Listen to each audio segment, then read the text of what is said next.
제가 한국에서 목회할 때 2012년도에 베트남 북부 지방의 사파라는 지역의 의료 선교팀과 함께 단기 선교를 다녀온 적이 있습니다. 그곳은 산을 깎아서 논으로 이렇게 만든 다랭이 농사라고 하죠. 다랭이 농법으로 상당히 유명한, 세계적으로 유명한 곳이고요.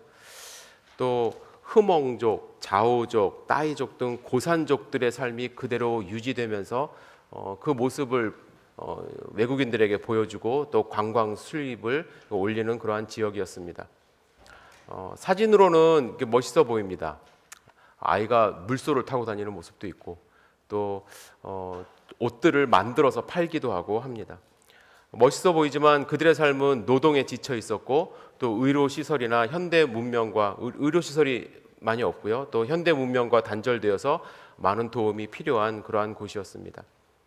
이렇게 도움이 필요한 곳이지만 이 베트남은 사회주의 국가입니다. 그리고 공산당이 정권을 잡고 있는데 이 소수민족들이, 고산에 살고 있는 소수민족들이 외부인과 접촉하기 시작하면 그들의 삶이 열악하다는 것을 알게 되고 또 힘이 생기고, 그래서 정부에 대한 반항심이 생겨서 독립을 하려고 하는 의지를 갖게 한다는 이유로 외부인들이 그들과 접촉하는 것을 상당히 꺼려했습니다.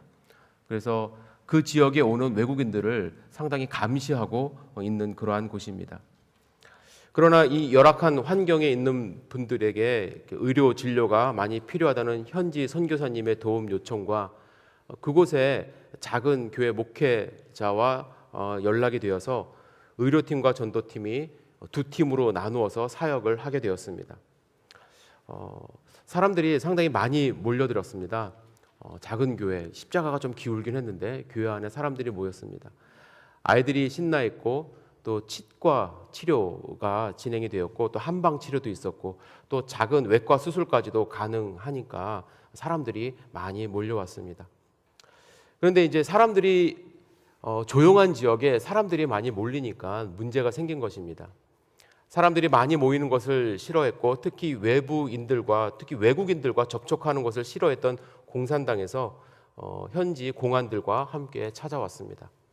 그리고 결국에는 저희 팀이 갖고 있던 A팀, B팀이 있었는데 A팀이 갖고 있었던 약품, 저 가방 안에 다 약이었는데 약들을 다 압수당하고 더 이상 진료와 선교를 하지 못하도록 했습니다. 그들이 내세운 명분은 무엇이냐면 우리가 제공하는 약들이 어떤 성분인지 알 수 없다는 것입니다. 그럴듯한 명분이죠. 하지만 그 속뜻은 어떤 뜻이 있었냐면 소수 민족들이 외부인들과 접촉이 잦아지면 그들을 통솔하는 것이 더 어려워지게 되고 결국엔 소수 민족들이 힘이 강해지게 되면 독립을 원하기 때문에 골치가 아프다는 것입니다. 2012년도에 중국에서도 소수 민족들이 독립을 원하는 운동이 많이 일어났기 때문에 그러한 영향을 많이 받고 있었습니다. 선교사님이 그렇게 설명을 해주셨습니다. 베트남은 자신들의 사회주의 체제를 유지하기 위해서 또 소수 민족들을 통제하기 위해서 지역 주민뿐만 아니라 외부인들을 감시하고 있었던 것입니다. 결국엔 공안의 압수로 약을 다 빼앗기고 더 이상 의료 선교와 복음 증거를 진행할 수 없게 되었습니다. 근데 여러분, 이러한 일들은요, 지금 사회주의 국가에만 있는 것은 아닙니다. 성경을 살펴보면 2000년 전에도 사도 바울이 복음을 증거할 때에도 이러한 일들이 있었던 것을 발견할 수 있습니다. 오늘 본문 17장의 말씀은 사도 바울이 2차 선교 여행에서 일어난 일들입니다. 16장부터 살펴보면 바울은 두로아 지방에서 하나님이 주신 환상을 보게 됩니다. 마게도냐 사람들, 즉 유럽 사람들이 나타나서 건너와 자기들을 도와달라는 것입니다. 그래서 그는 선교 일정을 변경해서 마게도냐 지방의 빌립보 성으로 가게 되고 빌립보에서부터 본격적으로 유럽 전도를 시작하게 되었습니다. 하지만 복음을 증거하는 이 일이 결코 쉬운 일은 아니죠. 복음을 가로막는 많은 장벽들이 있었습니다. 사도행전 16장에 한 사건이 나옵니다. 어느 날 바울과 실라가 기도하러 강가로 갔습니다. 그때에 그 동네에 귀신 들린 여인이 나타났습니다. 이 여인은 점을 기가 막히게 봤는데 귀신의 힘으로 그 점으로 그 주인에게 큰 이익을 주는 여인이었습니다. 그런데 이 여인이 바울을 쫓아다니며 이야기를 합니다. 뭐라고 이야기하냐면 이 사람은 지극히 높은 하나님의 종입니다. 구원의 길을 전하는 자입니다. 이렇게 이야기를 하는 거예요. 그런데 이 이야기가 틀린 말은 아닌데 방해하려고 하는 목적이 있기 때문에 바울을 계속해서 쫓아다니며 이 이야기를 하는 거예요. 그래서 16장 18절에 보면 여러 날을 했다라고 말을 합니다. 그리고 이 일 때문에 바울은 심히 괴로웠다는 말씀이 있습니다. 그래서 결국에 바울이 그 귀신을 쫓아버려요. 그랬더니 어떤 일이 벌어지냐면 이 여인의 주인, 그 여인을 부리고 있었던 주인이 돈벌이가 없어지게 되자 소망이 끊어지게 된 것을 보고 바울과 실라를 붙잡아 장터로 관리들에게 끌고 가는 사건이 있습니다. 그리고 그들이 바울과 실라를 고소합니다. 그 고소의 죄목이 무엇이냐면 로마 사람인 우리가 받지도 못하고 행하지도 못할 풍속을 전한다는 것이었어요. 귀신을 쫓아냈다고 고소할 수는 없으니까 로마 사람인 우리가 받지도 못하고 행하지도 못할 풍속을 전하는 사람들이라는 것이었습니다. 그래서 빌립보 성에 있는 사람들이 무리가 일제히 일어나서 바울과 실라를 붙들고 매질 후에 감옥에 가두게 됩니다. 여러분들이 아시는 것처럼 바울과 실라는 감옥에서 찬송을 부르며 기도하는 중에 옥고가 풀리고 감옥에서 나오는 사건이 있습니다. 그런데 우리가 생각해 봐야 될 것이 있어요. 왜 그들은 받지도 못하고 행하지도 못할 풍속을 전한다고 고소했을까요? 거기에는 어떤 배경이 있을까요? 거기엔 두 가지 이유가 있다고 생각을 합니다. 첫째는 뭐냐면 로마 사람들은요, 다신 사상이 있었는데 그들이 믿는 신은 다 형상이 있었습니다. 우상을 만들어서 섬기는 신들인데, 하지만 하나님은 형상이 없는 분입니다. 형상이 없는 하나님을 섬기는 그 사람들을 봤을 때 그들은 하나님을 믿는 것이, 예수 그리스도를 믿는 것이 이상하게 보인 것입니다. 그리고 그거보다 더 중요한 일이 있습니다. 더 중요한 것은 무엇이냐면 빌립보에는 로마 군인들이 퇴역을 하고 많이 살았습니다. 황제로부터 지방의 땅을 받고 집을 받아서 로마 군인들이 빌립보 성에 많이 살았는데, 그래서 그들은 로마의 황제를 주인으로 주로 고백하며 쿠리오스로 고백하며 살아갑니다. 하지만 바울은 누구를 주인으로 증거하고 있습니까? 예수 그리스도를 주인으로 고백하기를 원하고 예수 그리스도를 주인으로 증거하고 있는 것입니다. 빌립보 성 주민들에게 로마 황제 가이사 이외에 또 다른 주인이 있었다는 것은 반역과도 같은 일입니다. 그래서 그들은 받지도 못할, 그리고 행하지도 못할 풍속을 전한다는 이유로 매질하고 감옥에 가두었습니다. 결국 바울과 실라는 빌립보 성에 머물지 못하고 데살로니가로 갑니다. 데살로니가에서도 복음을 증거하는 일은 쉽지 않았습니다. 데살로니가에는 빌립보와 달리 유대인들이 좀 많이 있었던 것 같아요. 그래서 유대인 회당이 있었습니다. 바울은 회당이 있는 곳에는 먼저 회당에 가서 복음을 증거합니다. 왜냐하면 유대인들은 구약 성경이 있었기 때문에, 또 그들은 메시아를 기다리고 있었기 때문에 예수님을 설명하기가 쉬웠어요. 그래서 바울은 유대인들이 세운 회당에 들어가 과거에 했듯이 그가 평소에 하던 대로 3주 정도 강론을 했다고 말씀합니다. 여러분, 바울은 바리새인이었고요, 또 유명한 가말리엘의 제자였기 때문에 사람이 그의 말을 경청을 했습니다. 그는 구약에서 하나님이 약속하신 그리스도에 대해서 그가 어떤 분인지 설명을 했습니다. 그리고 그 메시아가, 그 그리스도가 바로 예수님임을 증거했습니다. 그런데 문제가 생긴 거예요. 처음에는 무슨 소리 하는지 유대인들이 이 사람의 이야기를 잘 듣다가 바울이 말하는 복음의 핵심을 듣게 되었을 때 더 이상 바울이 전하는 복음을 받아들일 수가 없는 거예요. 그 중요한 이유 가운데 하나는 무엇이냐면 유대인들이 예수님을 십자가에 못 박았기 때문에 그렇죠. 대제사장들과 제사장들, 서기관들이 예수님을 십자가에 못 박았는데, 만약에 그들이 십자가에 못 박은 예수가 메시아가 되면, 그리스도가 되면 그들은 하나님을 죽인 자들이 되는 거예요. 그래서 그리스도를 죽인 자들이기 때문에 예수님을 그리스도로 인정하고 싶지 않았던 것입니다. 둘째는 어떤 이유가 있냐면 예수님이 만약에 그리스도라면은 더 이상 유대교는 존재할 필요가 없기 때문에 그렇습니다. 더 이상 제사가 필요 없고 제사장이 필요 없고 율법이 필요 없고 회당이 필요 없는 완전한 새로운 시대가 열린 것이기 때문에 그렇습니다. 그리고 만약 그들이 예수를 믿게 된다면 그동안 쌓아왔던 수천 년 동안 유지해왔던 믿음의 체계, 종교의 체계를 버려야 하는 것입니다. 그래서 바울이 전한 이 복음이 옳고 그름을 따지지 않았어요. 자신들의 그 믿음의 체계, 종교의 체계를 유지하기 위해서 바울이 전한 그 복음을 방해하기 시작한 것입니다. 그래서 데살로니가에 있는 유대인들은 자기가 가진 힘을 사용해서 바울을 제압합니다. 17장 5절에 보면 그러나 유대인들은 시기하여 저자의 어떤 불량한 사람들을 데리고 떼를 지어 성을 소동하게 하였다라고 말씀합니다. 이 일로 바울은 데살로니가에서 이제 또 도망가게 됩니다. 거기 오래 머물 수가 없어요. 생명의 위협을 받았기 때문에. 그래서 베레아로 갑니다. 하지만 이 데살로니가 사람들이 상당히 끈기가 있는 사람들입니다. 데살로니가에까지 와서 소동을 일으킵니다. 그래서 결국 바울은 배를 타고 아덴까지 가게 됩니다. 배를 타고 멀리 가게 되죠. 아덴까지 내려온 바울은 더 이상 데살로니가 유대인들의 위협을 받지는 않았습니다. 하지만 그곳에서도 복음 증거하기가 쉽지 않았어요. 아테네 사람들은 어떤 사람들이었냐면 철학적인 사람들입니다. 이 철학을 되게 중요시 여기던 사람들이죠. 논쟁을 좋아했습니다. 그리고 새로운 학문에 관심이 많았다라고 말씀합니다. 바울이 아테네에 도착했을 때, 아덴에 도착했을 때 아덴 사람들이 주로 했던 일을 발견합니다. 17장 20절에 보시면 이런 말씀이 있습니다. 모든 아덴 사람과 거기서 나그네 된 외국인들이 가장 새로운 것을 말하고 듣는 것 외에는 달리 시간을 쓰지 않음이로라. 그들이 주로 시간을 썼던 것은 무엇입니까? 새로운 것을 말하고 듣는 것. 거기에 관심이 많았다라는 거예요. 그리고 그 당시에 지금도 뭐 마찬가지일 수 있지만 아테네에는 두 가지 큰 철학 사조가 있었습니다. 철학파가 있었어요. 에피쿠로스 학파와 스토아 학파. 여러분들 한 번쯤 들어보셨을 거예요.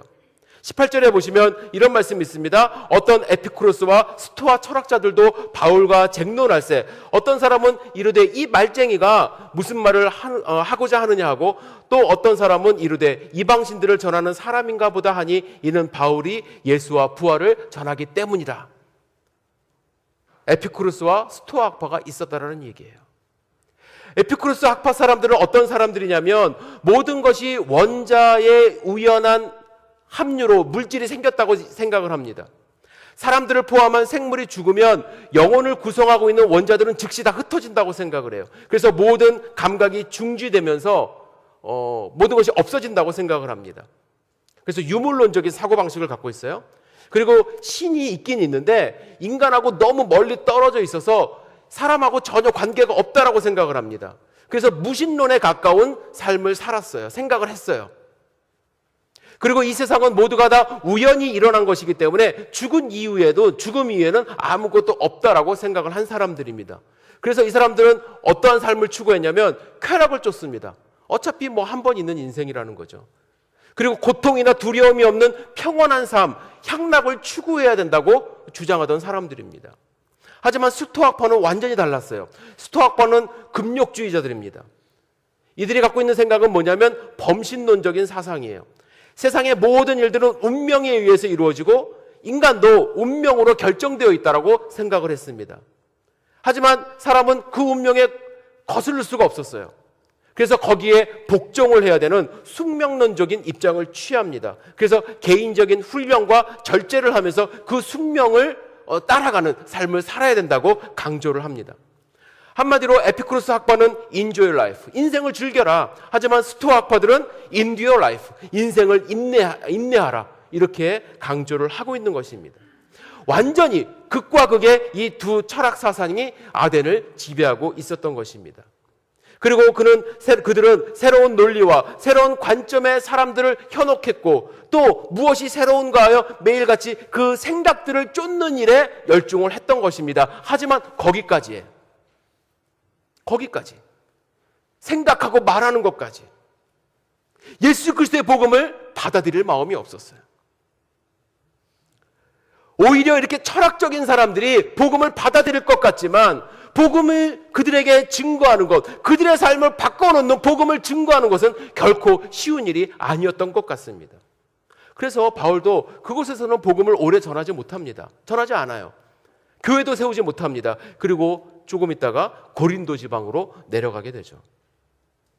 자, 사도행전 16장부터 보시면 사도 바울은 유럽에서 본격적으로 복음을 증거하고 교회를 세우는 과정을 우리는 살펴볼 수가 있습니다. 언뜻 보면은 성령의 역사로 복음이 일사천리로 증거되고 교회가 빌립보, 데살로니가, 고린도 이렇게 세워지는 것 같지만 그 과정에서는요, 보이지 않는 방해와 장벽 그리고 핍박이 많이 있었다는 것을 우리는 발견할 수 있게 됩니다. 로마 사람들은 자기가 유지하고 있는 이 사회 체제가 위협받고 있다고 생각을 했고, 유대인들은 자기들이 유지하고 있고 믿고 있는 그 종교가 없어질 것에 대해서 두려움을 갖고 있었고, 또 아텐 사람들은 자기가 생각하고 있는 세상적인 이 철학에 심취되어서 복음을 받아들일 그러한 마음 준비가 되어 있지를 않았습니다. 물론 성경에 보면 성령의 역사하심으로 바울이 복음을 증거할 때에 즉시 마음을 열고 예수 그리스도를 구세주로 영접한 많은 사람들이 있습니다. 또한 베레아 사람들처럼 바울이 전한 이 복음을 그런가 하여 상고하고 묵상하고 그래서 깨달아가면서 예수님을 영접한 수많은 사람들도 있습니다. 그러나 예수 그리스도의 복음은요, 세상의 가치관을 완전히 뒤엎는 것이기 때문에 예수 그리스도의 복음은 나를 형성하고 있는 세계관, 나를 형성하고 있는 생각, 나의 삶 자체를 완전히 바꿔야 되는 혁명과도 같은 진리이기 때문에 그것이 쉽게 받아들여지고 전파된 것은 아니었습니다. 여러분, 지금도 많은 선교사님들이 세계 곳곳에 복음을 전파하고 있지만, 증거하고 있지만 결코 이것이 쉬운 일은 아닙니다. 하지만 이 쉽지 않은 일 가운데도 우리에게 복음이 증거된 것은 지난 2000년이 넘는 동안에 수많은 순교자와 또한 선교사님들, 그리고 이름 없이 빚도 없이 묵묵히 복음의 진리를 증거하며 살았던 여러분들과 같은 평신도들에 의해서 이 복음이 지금까지 전수되어져 오고 증거되고 있는 것입니다. 그렇다면 여러분, 2018년을 살고 있는 우리, 미국에서 한마음교회에서 신앙생활하는 우리는 어떻게 복음을 증거하며 살 수 있을까요? 바울도 본문에 보면 옥에 갇히고 복음을 증거하는 것에 대해서 많은 장벽을 느끼고 있었는데, 경험을 했는데, 또 믿음 좋은 능력 있는 선교사님도 정말 평생에 한 명의 회심자를 양육하는 것이 쉽지 않다는 말씀을 하는데, 과연 내가 복음을 정말 증거하면서 살 수 있을까? 저는 우리 한마음교회 많은 성도님들은 최선을 다해서 복음을 증거하며 살고 있다고 생각을 합니다. 하지만 우리 가운데는 또한 아직 한 번도 복음을 증거하는 일을 시도해보지 못한 분이 있다고 생각을 합니다. 만약에 그렇다고 한다면, 또 과거에는 복음을 증거했었다라고 하신다고 한다면, 저는 오늘 말씀을 통해서 함께 도전받았으면 좋겠습니다. 복음을 증거하며 사는 것이 정말 쉽지 않은 일이기 때문에 많은 기도와 훈련이 필요한 것이 사실입니다. 하지만 예수를 믿는 우리가 가장 쉽게, 또 가장 기본적으로 할 수 있는 방법을 저는 오늘 말씀 가운데서 발견할 수 있다고 생각을 합니다. 이 기본만은 꼭 했으면 좋겠어요. 첫째, 우리에게 필요한 기본은 뭐냐면 확신입니다. 확신. 여러분, 확신이 있으세요? 이 확신을 가지셔야 돼요. 가장 중요한 거. 여러분, 내가 스스로 내가 믿는 이 복음에 대해서, 이 말씀에 대해서 여러분들이 확신이 없다고 한다면요, 내가 받은 구원에 대해서 확신이 없다고 한다면 다른 사람에게 결코 내가 가진 것을 증거할 수가 없습니다. 말할 수도 없습니다. 여러분, 여러분들이 생산한 물건을 누군가에게 판매한다고 가정을 해보십시오. 물건을 사려고 하는 사람이 정말 이 물건 효과가 있습니까? 좋습니까? 라고 이야기할 때 여러분들이 그 마음 가운데 확신이 없어서 글쎄요 라고 말한다면 한번 써보시죠. 잘은 모르겠지만 누가 그 물건에 관심이라도 있겠습니까? 제가 며칠 전에 여동생을 2년 만에 만났습니다. 자신이 먹는 비타민을 소개했어요, 저에게. 마치 그 비타민을 먹으면 모든 질병에서 해방될 것처럼 이야기를 하더라고요. 그 모습을 보면서 과연 우리는 영혼을 살리는 복음에 대해서 내가 확신하며 살고 있는가 생각해 봤어요. 만일 내가 먹어본 비타민만큼만의 확신만 있다고 한다면 우리는 결코 복음을 증거하는데 주저함이 없을 것 같다는 생각을 해봤습니다. 본문에 보면요, 우리가 확신을 갖는 두 가지 경우를 생각해 볼 수 있게 됩니다. 첫 번째 경우는 어떤 경우냐면 성령 하나님의 역사하심으로 단번에 확신을 얻게 되는 경우죠. 4절에 보면, 17장 4절에 보면 그 중에 어떤 사람 곧 경건한 헬라인의 무리와 적지 않은 귀부인도 권함을 받고 바울과 실라를 따르나. 권함을 받자마자 따라가는 사람도 있었어요. 바울이 복음을 증거했을 때 적지 않은 무리는 바울을 이렇게 순간적으로 성령의 역사하심으로 회심하여 따라간 사람들도 있습니다. 그러나 처음부터 그러지 않은 사람들도 많았어요. 베레아 사람들이 그랬습니다. 그들은 11절에 보면 어떤 사람들이냐면 간절한 마음으로 말씀을 받고 이것이 그런가 하여 날마다 성경을 상고함으로 성경을 하고 나서 그 중에 믿는 사람이 많고 또 헬라의 귀부인과 남자가 적지 아니하니. 그들이 믿는 사람이 많아지게 된 이유는 무엇입니까? 성령 하나님의 역사로 순간적으로 믿었다기보다는 먼저 간절한 말씀으로 말씀을 받고 그것이 그러한가 아니 그러한가 매일같이 상고했다고 말씀을 합니다. 날마다 성경을 묵상했다고 말씀합니다. 베레아 사람들은 바울이 증거하는 예수 그리스도를 정말 이분이 하나님인가, 하나님의 아들인가, 그리스도인가, 죽으시고 다시 살아나신 메시아 되심에 대해서 성경을 읽어보고 공부해봄으로써, 연구해봄으로써 알아갔던 사람들이에요. 여러분 확신 있으십니까? 흔들리지 않는 믿음을 여러분 갖고 계십니까? 믿음이 있으십니까? 두 분 아멘 하셨는데.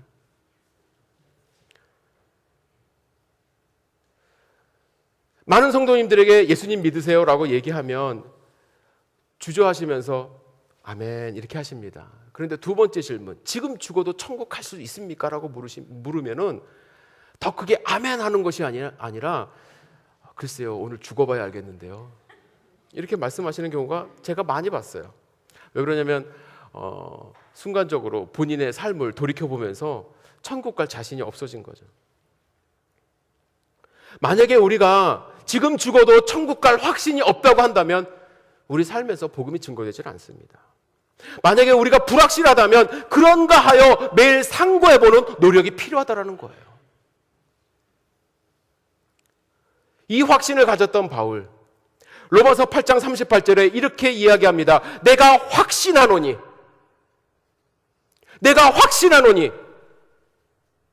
사망이나 생명이나 천사나 권세자들이나 현재일이나 장래일이나 능력이나 높음이나 기쁨이나 어떤 피조물이라도 우리 주 예수 그리스도 안에 있는 하나님의 사랑에서 끊을 수 없으리라. 바울은 이런 확신이 있었기 때문에 목숨 걸고 복음을 증거할 수 있었던 것입니다. 구원에 대한 확신을 갖고 있었던 것입니다. 저는 우리 한마음교회 성도 모두가 이런 확신을 가지시기를 주님의 이름으로 축복합니다. 두 번째 우리가 해야 될 것은 이러한 확신이 있다고 한다면 고백을 해야 돼요. 고백. 어떤 고백이냐?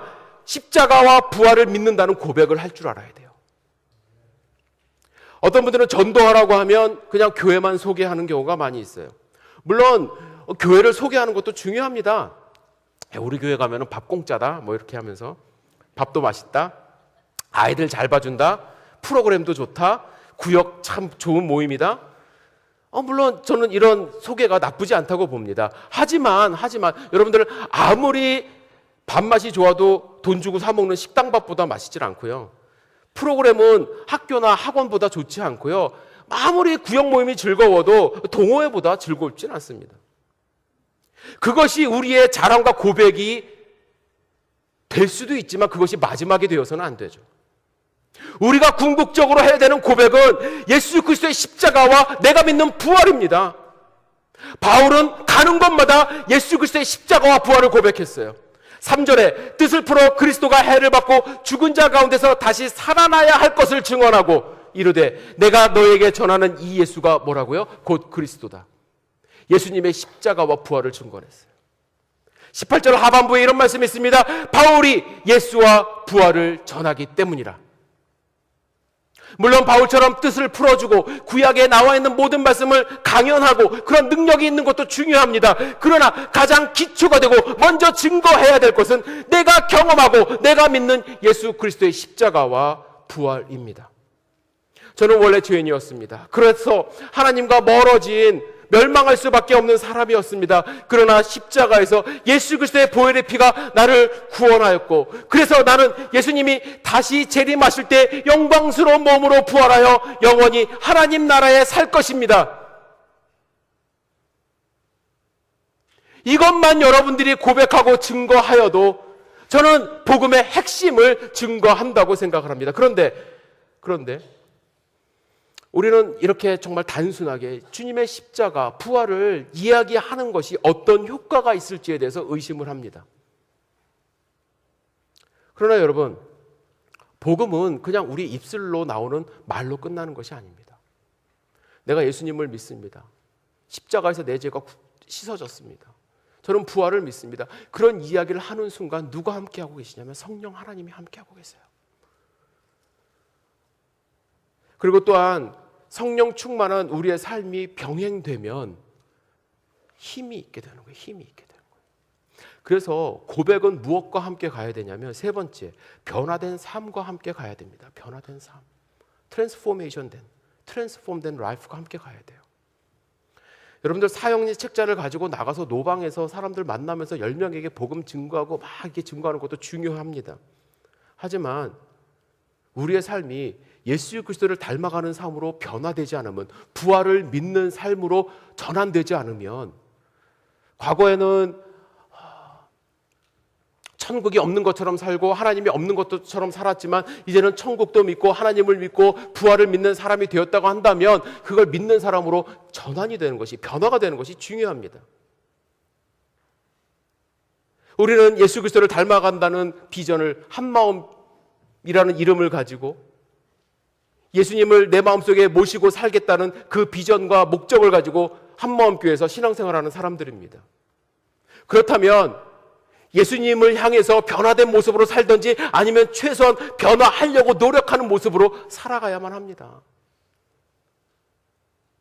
비타민이 좋다고 저한테는 막 소개하면서 옆에서 계속 기침해요. 콜록콜록. 누가 그 비타민 먹겠습니까? 교회가 좋다고, 하나님이 좋다고, 복음이 좋다고 말은 하는데 전혀 복음적이지 못한 삶을 산다고 한다면 그가 전하는 복음은 전혀 힘을 발휘할 수가 없습니다. 어떤 목사님의 설교에서 제가 이런 이야기를 들었어요. 목사님은 어릴 때 원래 교회를 안 다니셨습니다. 근데 초등학교 때 부활절이라고 해서 큰맘 먹고 교회를 갔다고 합니다. 교회를 가자마자 학교 친구들이 막 반가워하면서 어서 와라 할 줄 알았는데, 이 초등학교 남학생들이 원래 좀 짓궂잖아요. 야, 너 부활절에 계란 먹으러 왔지? 물론 목사님은 계란 생각도 있었다고 합니다. 하지만 속마음이 들킨 것이 너무나도 창피하고 자존심 상해서 그것이 아니라는 것을 증명해주고 싶어서 교회를 안 갔대요. 나는 계란 먹으러 온 것이 아니었다. 근데 그 말을 들으면서 제 자신이 부끄러웠습니다. 왜냐하면 제가 그런 사람이었거든요. 말로는 그렇게 너 계란 먹으러 왔지? 라고 말은 안 했지만 눈빛으로 그런 적이 있고요. 행동으로 그런 적이 있고,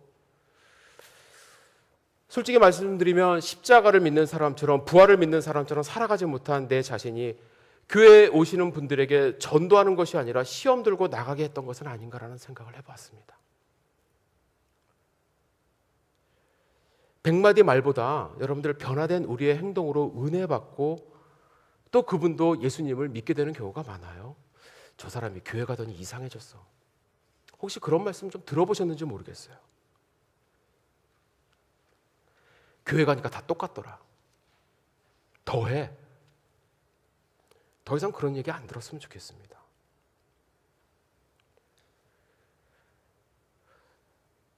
그리고 마지막으로 우리가 해야 될 것은 지속적으로 해야 돼. 지속적으로. steadfast. 지속적으로. 언제까지? 내가 죽을 때까지, 혹은 예수님이 다시 오실 때까지. 하나님은 우리를 끝까지 사랑하세요. 우리가 때로 믿는 자처럼 살지 못하고 탕자처럼 방황할 때도 하나님은 문 밖에 서서 우리를 기다리십니다. 그런데 우리는 가끔 이 지속성을 잃어버릴 때가 많이 있어요. 처음에는 첫사랑이 막 뜨거워서 열심히 하다가 시간이 흐르면 에베소 교인들처럼 첫사랑을 잃어버리고 과거로 돌아가는 경우가 많이 있습니다. 저는 우리 한마음교회에 소망이 있다고 확신해요. 제가 시니어부를 담당하잖아요. 시니어부 성도님들을 보면은 그 열정이 결코 식지 않았어요. 물론 활발히 활동을 할 수는 없지만 예배에 대한 열정은 누구보다도 강하시고요. 공동체를 사랑하는 마음 강하시고요. 교회에 대한 사모함, 하나님에 대한 사모함 조금도 식지 않았습니다. 그렇다고 한다면 우리 모든 성도님들이 조금만 더 노력하면 저는 끝까지 믿음의 길을 갈 수 있다고 확신합니다. 사도 바울은 사도행전 20장 24절에 이렇게 이야기를 합니다. 내가 달려갈 길과 주 예수께 받은 사명 곧 하나님의 은혜의 복음을 증언하는 일을 마치려 하면은 나의 생명조차 조금도 귀한 것으로 여기지 아니하노라. 끝까지 달려가겠다고 얘기를 해요. 그리고 나서 생의 마지막 때에 디모데에게 이렇게 편지를 쓰며 마무리합니다. 나는 선한 싸움을 다 싸우고 나의 달려갈 길을 마치고 믿음을 지켰으니. 그는 끝까지 달려갔어요. 달려가겠다라고만 얘기한 것이 아니라 믿음의 길을 달려갔다라고 고백을 합니다. 그 결과 복음이 우리에게까지 전달된 거예요. 이제 우리가 그 사명을 갖고 있습니다. 여러분, 확신을 가지시기를 주님의 이름으로 축복합니다. 십자가와 부활을 고백하시길 바랍니다. 하나님의 자녀로서 변화된 삶을, 트랜스폼된 삶을 살아야만 합니다. 지속적인 삶을 살아가야만 합니다. 그럴 때 우리의 삶이 바로 사도행전이 되는 거예요. 사파에서 했던 그 단기 선교는 어쩌면 실패한 단기 선교일 수 있습니다. 경제적으로 그 세 개의 가방 안에 들어있던 약들 다 따져보면 한 2천만 원 가까이 되는 돈이었습니다. 기도를 많이 했지만 끝까지 하지 못해. 제가 한 10번 정도 단기 선교를 다녀왔는데 처음 있는 일이었습니다. 그래서 실망도 사실은 많이 했습니다. 하지만 우리 성도님들과 제가 같이 했던 분들과 그곳에서 복음의 빛을 봤습니다. 더 큰 확신을 얻었습니다. 더 큰 용기를 얻게 되었어요. 왜 그러냐면 더 이상 진료를 하지 못하게 되었을 때 그 교회를 운영하던 젊은 목사님이 자기 집으로 잠깐 가자는 거예요. 오토바이를 뒤에 얻어 타고 그 집으로 막 갔습니다. 집은 상당히 어두웠어요.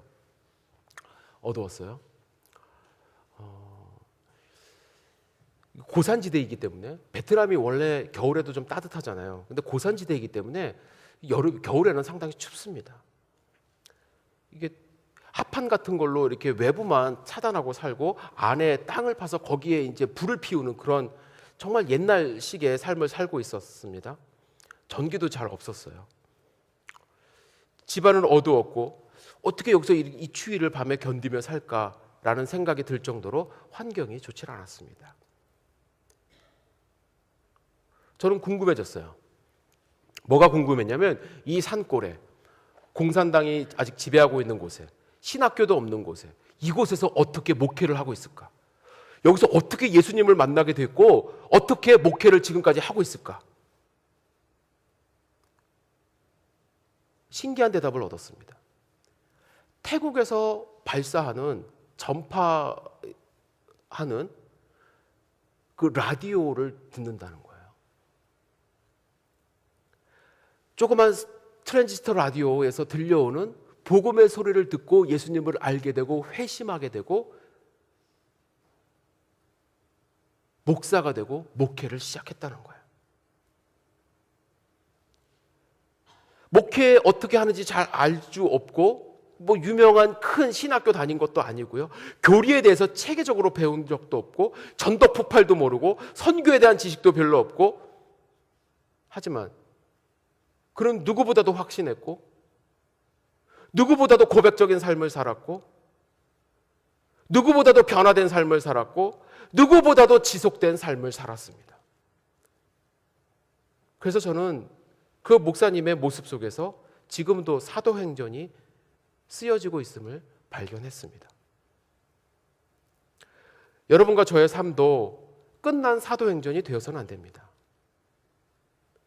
예수 그리스도가 다시 오실 때까지, 하나님이 여러분들을 부르실 때까지 여러분들의 삶을 통해서 누구에겐가 공중에 아무 의미 없이 쏘아 올리는, 어떻게 보면 의미 없이 쏘아 올리는 것 같은 그 전파를 부여잡고 아무도 모르는 그곳에서 복음이 증거되고 있었어요. 여러분들이 고백하는 그 고백은 그냥 공중에서 없어지는 고백이 아니라 누군가의 귀에 들어가고 누군가의 삶을 변화시키는 복음이 될 수 있는 것입니다. 여러분들의 삶이 사도행전 29장 30장을 써내려가는 귀한 하나님의 삶이 되시기를, 복음을 증거하는 삶 되시기를 주님의 이름으로 축복합니다. 이 시간 우리 잠시 함께 통성으로 기도했으면 좋겠습니다. 혹시 우리는 어떠한 삶을 살고 있는가? 목숨을 담보로 복음을 전했던 바울, 정말 열악한 환경 속에서 복음을 듣고 증거하는 어떠한 산골의 목사님. 그런데 우리는 너무나도 편하게 인터넷을 통해서 또 교회에서 말씀을 통해서 하나님의 말씀인 성경을 쉽게 접하기도 하고 사기도 하지만 혹시 우리의 삶이 복음을 증거하는 삶을 살고 있는가? 여러분들에게 지금 당장 모든 것을 내려놓고 선교지로 가라는 거 아닙니다. 그러나 우리에게 필요한 삶의 모습이 있다고 저는 확신합니다. 확신, 고백, 변화, 지속. 이 시간 우리 함께 통성으로 기도할 때 주님, 그러한 삶을 살 수 있도록 인도하여 주시옵소서. 주님 앞에 고백하며 나아가기를 원합니다. 기도하시겠습니다.